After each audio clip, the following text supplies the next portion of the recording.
नमस्कार दोस्तों, मैं हूं विवेक और स्वागत करता हूं आपके अपने YouTube चैनल अपनी पढ़ाई 3.0 पे। तो दोस्तों, लास्ट वीडियो में हमने देखा कि जीन पियाजे की जो संज्ञानात्मक विकास की अवस्था है उसको हमने 4 पार्ट में डिवाइड किया गया था। तो पहली जो अवस्था थी वो थी हमारी संवेदी पेशी अवस्था, दूसरी अवस्था थी पूर्व संक्रियात्मक अवस्था। तो इन दो अवस्थाओं के बारे में हमने पढ़ लिया लास्ट वीडियो में।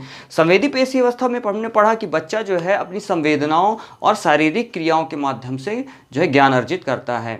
वो बोल नहीं सकता लेकिन अपनी संवेदना व्यक्त करता है, रोकर, हंसकर, और उसके द्वारा अपनी अभिव्यक्त करता है। और शारीरिक क्रियाओं के मध्य क्रॉलिंग करता है, रेंगता है। और इसके बाद दूसरी जो अवस्था थी पूर्व संक्रियात्मक अवस्था। इस अवस्था में बच्चा यानी कि 2 से 7 वर्ष की अवस्था, पहली जो अवस्था थी 0 से 2 वर्ष की अवस्था जो है आपकी संवेदी पेशी अवस्था। दूसरी जो अवस्था थी वो थी पूर्व संक्रियात्मक अवस्था, 2 से 7 वर्ष की अवस्था। इस अवस्था में जो है बच्चा क्या करता है, निर्जीव को सजीव समझता है, यानी कि कुर्सी, टेबल, मेज, इनको भी वो सजीव समझता है। और उसमें तार्किक चिंतन का विकास नहीं हो पाता, वह आत्म केंद्रित। और साथ में जो है जो पूर्व संक्रियात्मक अवस्था होती है उसमें बच्चा आत्म केंद्रित ना होकर, स्वकेंद्रित ना होकर दूसरों के साथ घुलना मिलना शुरू कर देता है, बच्चों के साथ खेलना शुरू कर देता है, चित्र बनाना शुरू कर देता है। और साथ में ही छोटी छोटी जो गणनाएं होती हैं जैसे जोड़ना, घटाना, ये इन चीज़ों के बारे में उसको ज्ञान होना शुरू हो जाता है, बोध हो जाता है उसको। किस अवस्था में? पूर्व संक्रियात्मक अवस्था में, 2 से 7 वर्ष की अवस्था में। इसके बाद जो तीसरी जो अवस्था होती है वो होती है मूर्त संक्रियात्मक अवस्था, 7 से 12 वर्ष की अवस्था।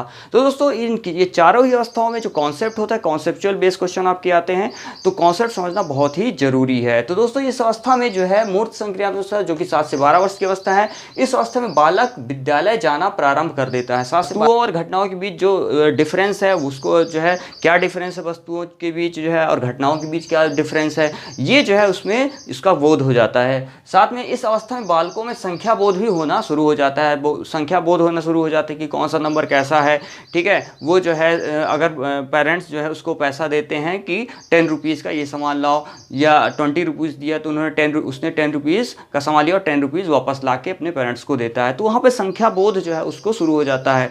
ठीक है, और इसके साथ ही यहाँ पे जो है वर्गीकरण, क्रमानुसार वर्गीकरण का भी बोध होने लगता है कि ये चीज़ इसमें आती है, ये चीज़ ये है, ये चीज़, मतलब वस्तुओं को वर्गीकरण जो है करना शुरू कर देता है। इसके बाद क्रमानुसार व्यवस्था, और क्रमानुसार व्यवस्था भी जो है इस अवस्था में उसके अंदर क्रमानुसार व्यवस्था का भी बोध हो जाता है।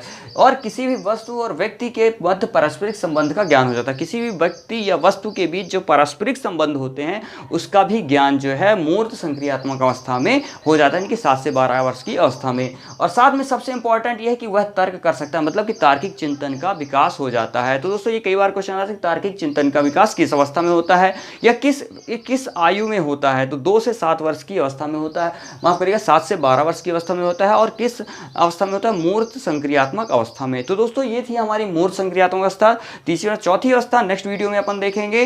तो चैनल को सब्सक्राइब करना मत भूलिए, लाइक करिए और शेयर किए। तब तक में ख्याल रखिए। जय हिंद, जय भारत।